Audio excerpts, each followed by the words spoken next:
आज हम स्टार्ट करेंगे क्लास 12 बिजनेस स्टडीज़ का chapter 2। The name of chapter is principles of management.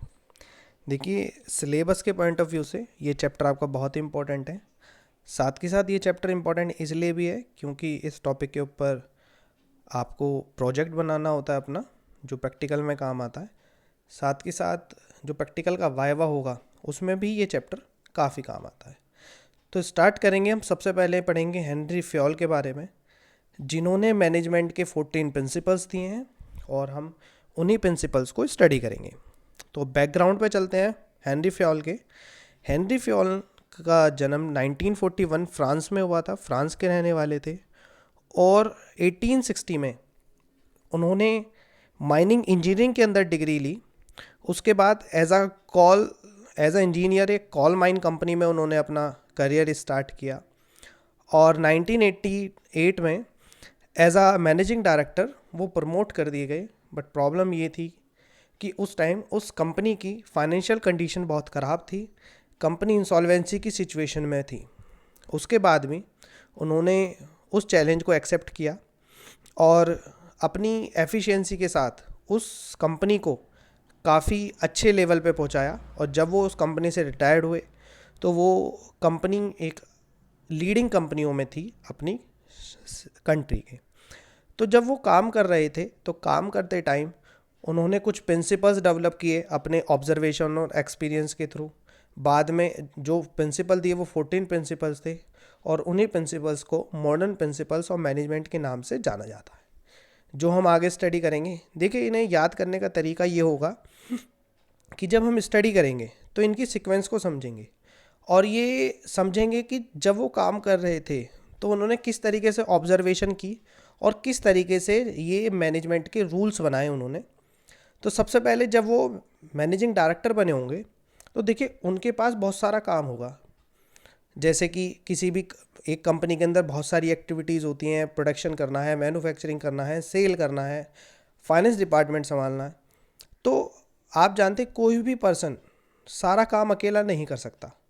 तो इस प्रॉब्लम को देखते हुए उन्होंने क्या किया कि अपना काम डिवाइड कर दिया और उस काम को अलग अलग लोगों में बांट दिया, जो भी उस काम को कर सकते थे, जो भी जिनको भी उस काम को करने का एक्सपीरियंस था, क्योंकि आप अकेले सारा काम नहीं कर सकते।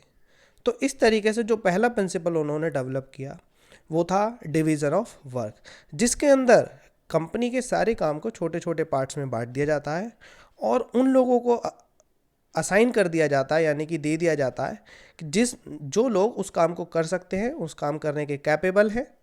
इससे क्या होता है कि जब एक पर्सन उसी काम को बार बार परफॉर्म करता है तो स्पेशलाइजेशन क्रिएट होता है और उस पर्सन का एफिशिएंसी लेवल भी इम्प्रूव होता है। तो इस प्रिंसिपल में यही है कि whole work must be divided into small task. जो सारा काम होगा उसे छोटे छोटे पार्ट्स में बांट देंगे और सारा काम किसी एक पर्सन को देने की बजाय एक एक आदमियों को दिया जाएगा according to their capability, qualification and experience. और जब एक पर्सन बार बार उस जॉब को परफॉर्म करेगा तो उसके अंदर स्पेशलाइजेशन क्रिएट हो जाएगा और उसकी एफिशिएंसी भी इम्प्रूव होगी। तो इस प्रिंसिपल को फॉलो करने का बेनिफिट क्या होता है कि स्पेशलाइजेशन क्रिएट होता है और जो एम्प्लॉयज़ अंडर सबॉर्डिनेट काम कर रहे हैं उनकी एफिशिएंसी लेवल इंक्रीज़ होता है। और अगर आप इस प्रिंसिपल को फॉलो नहीं करेंगे तो ना तो स्पेशलाइजेशन क्रिएट होगा और ना ही एफिशिएंसी लेवल बढ़ेगा।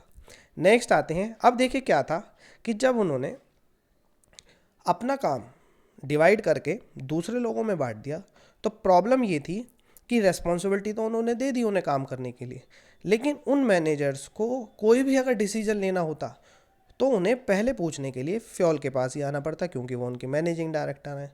तो इस चीज़ में बहुत सारी प्रॉब्लम आई। प्रॉब्लम इसलिए आई कि अगर उन्होंने कोई भी डिसीजन लेना है तो पहले फ्योल के पास आना पड़ेगा, अपने मैनेजिंग डायरेक्टर के पास। और अगर वो इस तरीके से बार बार अपने मैनेजर के पास आते रहेंगे तो इससे टाइम की बहुत ज़्यादा वेस्टेज होगी। तो फ्योल को पता लगा कि अगर हमने किसी पर्सन को रेस्पॉन्सिबिलिटी दी है तो हमें उसे कुछ डिसीजन लेने की पावर भी देनी पड़ेगी, जिसे हम बोलते हैं अथॉरिटी। तो उन्होंने नेक्स्ट प्रिंसिपल क्रिएट करा, अथॉरिटी एंड रेस्पॉन्सिबिलिटी। इसका मतलब क्या है कि अगर आप किसी पर्सन को रेस्पॉन्सिबिलिटी दे रहे हैं तो हमें उसे अथॉरिटी भी देनी पड़ेगी। लेकिन इसमें एक बात का ध्यान रखना है कि जो रिस्पॉन्सिबिलिटी है वो अथॉरिटी के अकॉर्डिंग होनी चाहिए, मतलब दोनों के बीच में बैलेंस होना ज़रूरी है। देखिए, authority means power to take decision, responsibility means obligation to complete the job, कि आपको जॉब कंप्लीट करनी है। लेकिन फ्योल ने कहा, क्या कहा, there must be balance and parity between both, यानी कि दोनों के बीच में बैलेंस होना चाहिए, दोनों इक्वल होनी चाहिए, ना तो अथॉरिटी इक्वल ज़्यादा होनी चाहिए और ना ही रेस्पॉन्सिबिलिटी। देखिए, अगर अथॉरिटी ज़्यादा होगी, किसी के पास डिसीजन लेने की पावर होगी, तो वो क्या करेगा, उस अथॉरिटी का मिसयूज़ करेगा। और अगर किसी के पास अथॉरिटी कम है, रेस्पॉन्सिबिलिटी उससे ज़्यादा है, तो वो टाइम पे अपना वर्क कंप्लीट नहीं कर पाएगा। ठीक है। अब हुआ क्या, जब उन मैनेजर्स के पास, अब जो लोअर लेवल मैनेजर थे उनसे, यानी कि मिडिल लेवल मैनेजर, उनके पास अथॉरिटी आई, तो उनके अंडर जो सबऑर्डिनेट्स काम कर रहे थे वो उनकी बात मानने लगे। तो इससे क्या क्रिएट होने लगा, ऑर्गेनाइजेशन में डिसिप्लिन। ठीक है। तो नेक्स्ट प्रिंसिपल जो फ्योल ने क्रिएट करा, इस्टेब्लिश किया, वो था डिसिप्लिन। डिसिप्लिन के अंदर क्या होता है, following the rule, regulation, code of conduct. देखिए, जब भी आप किसी एम्प्लॉय को अपने यहाँ रिक्रूट करते हैं तो उसकी कुछ ना कुछ टर्म्स होती हैं, कुछ ना कुछ कंडीशंस होती हैं। तो डिसिप्लिन ये कहता है कि जितने भी एम्प्लॉयज़ होंगे उन्हें सभी रूल्स, कोड ऑफ कंडक्ट को फॉलो करना है। साथ ही साथ ये प्रिंसिपल सिर्फ एम्प्लॉयज़ के लिए ही नहीं, उनके एम्प्लॉयर्स के लिए भी है, यानी कि सुपीरियर के लिए भी है।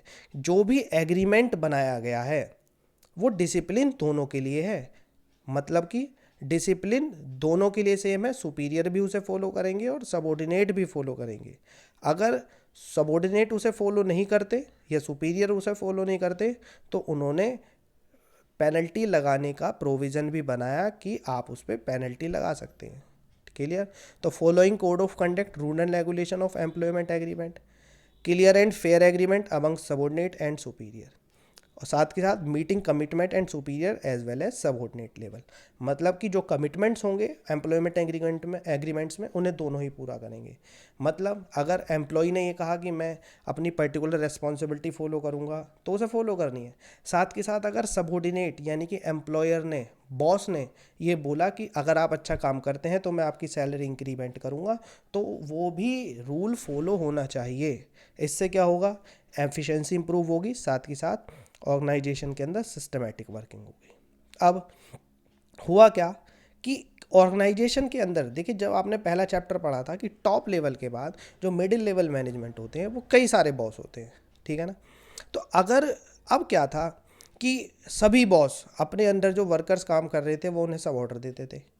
होता क्या था कि वर्कर्स को परचेज मैनेजर से भी ऑर्डर मिल रहा है, सेल्स मैनेजर से भी ऑर्डर मिल रहा है, और उसका प्रोडक्शन मैनेजर से भी ऑर्डर मिल रहा है।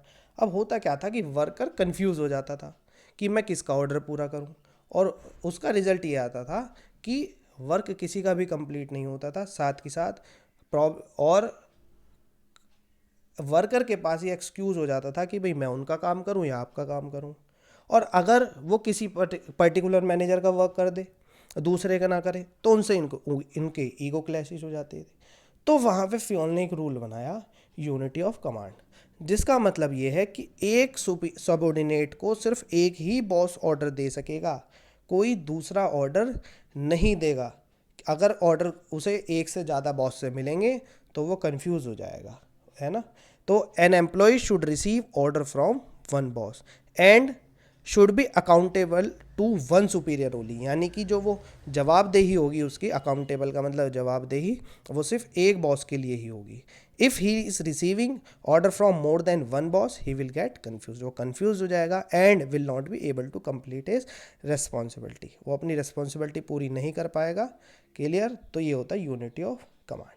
अब नेक्स्ट क्या आया, देखिए, आपने को पता है कि मिडिल लेवल मैनेजमेंट में कई सारे डिपार्टमेंट होते हैं, अलग अलग मैनेजर्स होते हैं, और सबके अपने अपने अलग अलग गोल होते हैं। लेकिन ऑर्गेनाइजेशनल गोल को अचीव करने के लिए उन सभी का अपना एक प्लान होना ज़रूरी है। तो अगला प्रिंसिपल जो फ्योल ने बनाया वो बनाया कि किसी भी ऑर्गेनाइजेशन में कितने भी डिपार्टमेंट हों, लेकिन उन सभी डिपार्टमेंट्स का अपना सिर्फ एक ही गोल होगा। यानी कि अगर एक ऑर्गेनाइजेशन है, वन यूनिट है, तो उसके अंदर एक ही प्लान होना चाहिए। तो 1 unit means 1 plan, each department and group must directed toward achievement of common goal. ये हम पहले चैप्टर में ही पढ़ चुके हैं कि ऑर्गेनाइजेशन में 2 तरह के गोल हम मान के चलते हैं, एक कॉमन गोल जिसे ग्रुप गोल या ऑर्गेनाइजेशन गोल भी बोलते हैं, एक बोलते हैं इंडिविजुअल गोल। इंडिविजुअल गोल का मतलब गोल्स ऑफ एम्प्लॉयज़। तो ऑर्गेनाइजेशन में अगर आप अच्छे सिस्टमेटिकली कोऑर्डिनेशन के साथ काम करेंगे तो याद रखें कि आपका सिर्फ एक ही गोल होना चाहिए। क्लियर? अब हुआ क्या कि ये वाला प्रिंसिपल कैसे फॉलो हो सकता है, 1 यूनिट 1 प्लान, मतलब आप कॉमन गोल को कैसे अचीव कर सकते हैं। हमने बताया कि ऑर्गेनाइजेशन के अंदर 2 गोल होने चाहिए, 2 गोल होते हैं, कॉमन गोल और इंडिविजुअल गोल। लेकिन ऊपर कौन सा गोल होना चाहिए आपका, कॉमन गोल। यानी कि एम्प्लॉयज़ को ये सोचना चाहिए कि कॉमन गोल को अचीव करना है, ऑर्गेनाइजेशनल गोल को अचीव करना है। तो इसी के बेस पे बन गया नेक्स्ट प्रिंसिपल, जिसका नाम है subordination of individual interest to general interest. Clear? Subordination of individual interest मतलब जनरल इंटरेस्ट का मतलब कि किसी भी एम्प्लॉयज़ को जो भी ऑर्गेनाइजेशन के अंदर वर्किंग है उसे अपने इंडिविजुअल गोल को बाद में रखना है, पहले उसके लिए जनरल इंटरेस्ट होगा यानी कि कॉमन गोल होगा, है ना। तो जब ही जाके आप यूनिटी ऑफ डायरेक्शन को पूरा कर सकते हैं। तो individual interest means interest of employees, general interest means interest of whole organisation यानी कि कॉमन गोल। तो फ्योल के इस प्रिंसिपल के अकॉर्डिंग कि जो इंटरेस्ट ऑफ ऑर्गेनाइजेशन होना चाहिए must supersede interest of individual, यानी कि पहले जो होना चाहिए वो इंटरेस्ट होना चाहिए किसका, यहाँ पे गलती हो, हाँ, इंटरेस्ट ऑफ ऑर्गेनाइजेशन पहले आना चाहिए इंटरेस्ट ऑफ इंडिविजुअल का।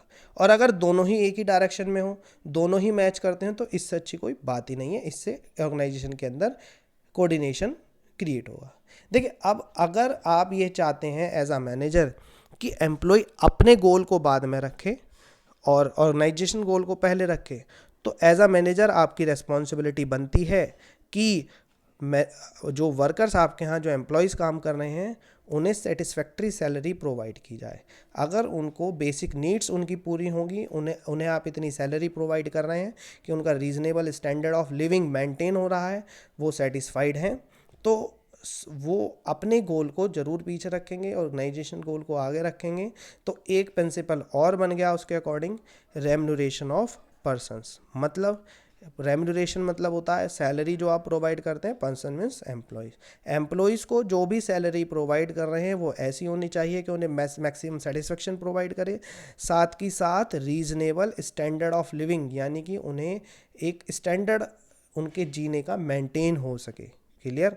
लेकिन साथ के साथ वो सैलरी कंपनी की पेइंग कैपेसिटी में भी आनी चाहिए। ऐसा ना हो कि कंपनी की इतनी कैपेसिटी ना हो पेमेंट करने की। तो फेयर वेजेस का मीन्स क्या बताया, within the financial capacity of company, मतलब कंपनी उसकी कैपेसिटी हो इतनी पेमेंट की, as per minimum wages act. देखिए गवर्नमेंट ने कुछ एक्ट बनाए हुए हैं मिनिमम वेजेस के, साथ के साथ wages and salaries paid by competitors.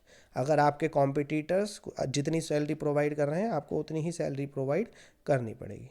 देखिए आज ये 7 प्रिंसिपल्स कवर हो गए हैं, हम उसके बाद आगे प्रिंसिपल्स कवर करेंगे फ्योल के। Thank you.